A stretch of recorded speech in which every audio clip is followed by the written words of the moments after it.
Hey everyone, welcome to my video on L'Air de Panache from the Grand Budapest Hotel. This is an incredible, amazing smell. I love it to death. When I first smelt it, I had to get my hands on it. So those who know what this cologne is all about, you're probably wondering, how the hell do you have one, let alone two? Well, first and foremost, I live in Canada, so basically I wasn't, anyone that knows anything about this cologne, you cannot get it if you live in North America. I think I'm jumping the gun here. Maybe I should just, get back a little and just tell you what this, where this cologne is from. It's from the Grand Budapest Hotel movie. It's worn by the main character. His name is Mr. Gustave H. And he sprays the L'Air de Panache throughout the whole movie, and it's actually pretty funny the way he sprays it, but he can't go anywhere with it, and wherever he goes he leaves a trace of L'Air de Panache in the air, and everyone smells it, and it's his signature cologne.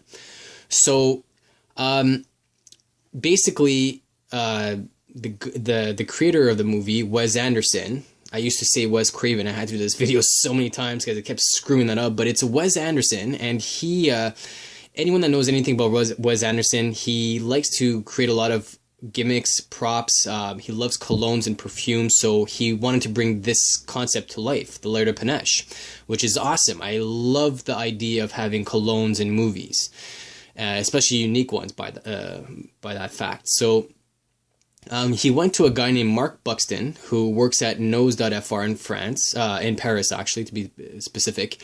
I believe the CEO is Nicolas, or Nicolas, as they say in France. So anyhow, Mark Buxton created this cologne. He had to do it very fast, and the thing is, I watched a recent NBC interview with Ralph Fiennes, and the actor who played as Mr. Gustave, who wears this cologne throughout the movie, and he said during the filming of the movie, he did not actually wear this cologne, or the L'Air de Panache that you see here. He wore a different L'Air de Panache. The L'Air de Panache he wore was a scent that he has.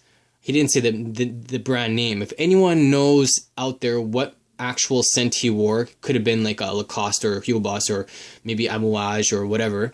I would love to know, but he wore his own cologne because this L'Air de Panache from Mark Buxton wasn't ready for the film. It was only ready afterwards. So, needless to say, this cologne, the L'Air de Panache, has all the elements, all the ideas from the Grand Budapest Hotel. So it's very citrusy, woody. It has musk, which makes it very strong. As you know, the scent was very strong in the movie, and it stayed around, floating in the air, and people could smell it. It also has rose, bergamot, jasmine, cedar, and it also has a small hint of green apple. And those who have watched the movie, you know what I'm talking about, and you know where that green apple is from. I'm not going to mention it for those who haven't watched it. But it's a nice touch. And when Mark Buxton created this cologne, he wanted to gear it towards older women, because essentially in the movie, Mr. Gustave is always, I guess, entertaining older women. So, but needless to say, anyone can really appreciate this cologne. You can be in your teens, early 20s, 30s, 40s, doesn't matter. This cologne is beautiful. And right now, it's strong because I could smell it. As soon as you take it out of the box, you smell it. It's out in the air. My God, it smells amazing. And I know some of you might be envious, and you're like, I want to smell it, but how do I smell it? Basically, you can't smell this. You can't get it anywhere. I'm very fortunate to have these two. I'm actually supposed to have a third cologne here from my first purchase, but long story short, or actually let me take some time explaining this.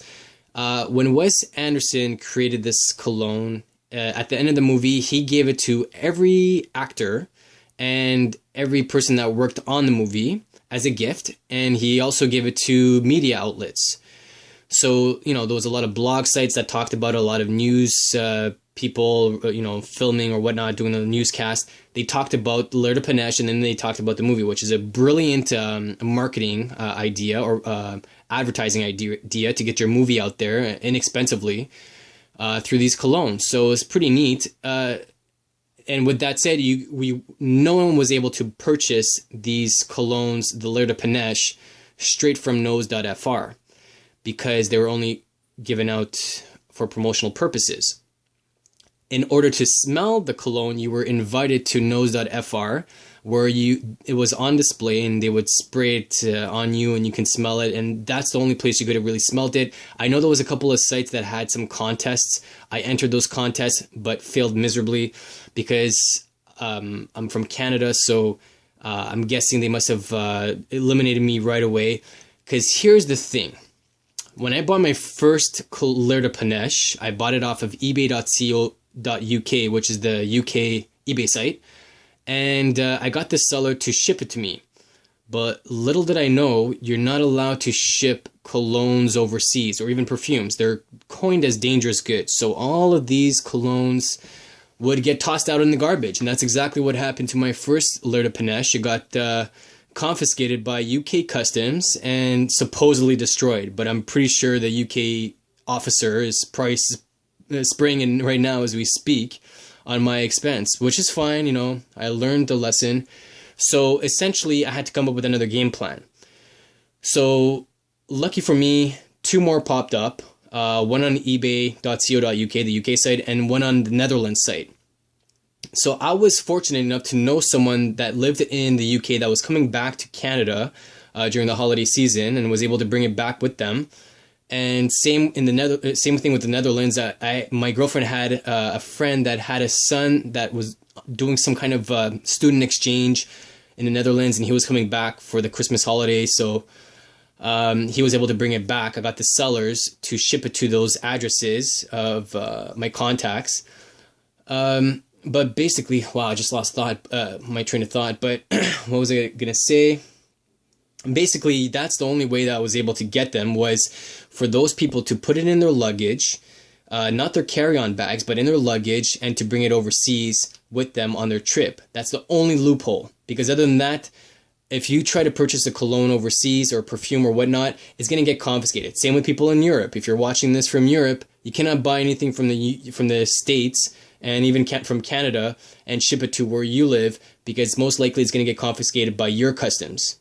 So just be careful, okay? It's a law. I don't know. I think it came into 2013. We're all screwed. So you can only buy whatever's local. Other than that, it's a beautiful cologne. Right now, January 31st, 2015, I believe there is one dude in the States on eBay, a seller from Los Angeles, selling this L'Air de Panache for $1,000. So if you got $1,000, go ahead and buy it. But if you don't worry. I feel your pain. I know you're dying to smell this cologne. So. And to let you know, I did have to pay quite a bit for my colognes as well. I also lost a lot on that one cologne that got confiscated. But I have an alternative and a solution for those who really want to know what this cologne smells like. I did a little bit of research, and I ended up finding out that there's one cologne out there that does have 10 ingredients from the L'Air de Panache.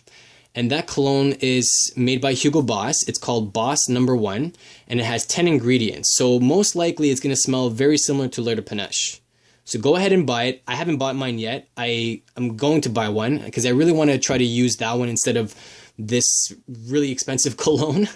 But other than that, let me just take it and show you a little bit about this cologne. Beautiful presentation. Has that traditional squeeze kind of tip at the top. On the bottom, it just says whatever's on the box as well. Grand Budapest Hotel. Let me see if I could just focus in on that. There we go. Grand Budapest Hotel. Created by Wes Anderson, 2014, 20th Century Fox. All rights reserved. And this is a 100 milliliter bottle. I know it doesn't look like 100 milliliters, but it is. And basically to use it, you would turn it like that and spray. But I won't do that because it is very expensive. Oh my god, what is that stuff? Must have just got that from looking from the flyer that I just looked at. But anyway, so as you can see, I used a bit of it. I use it only on special occasions, but it's not a strong cologne, meaning it doesn't stay on you for hours. It probably lasts maybe 2-3 hours max. And maybe for some of you it might be good, but for me, I like my colognes to be very strong, last throughout the whole day, because I want to smell my colognes that I put on. I want to sniff it throughout the day. I want to be able to walk up a bunch of stairs, get a little hot, and then, you know, let the cologne work its magic. Because essentially that's what the cologne is supposed to do. It's supposed to smell good for other people, but most specifically smell good for you. So that's all I have to say. If anyone has any questions, go ahead and let me know, but I hope you enjoyed my video. And don't forget to watch The Grand Budapest Hotel by Wes Anderson.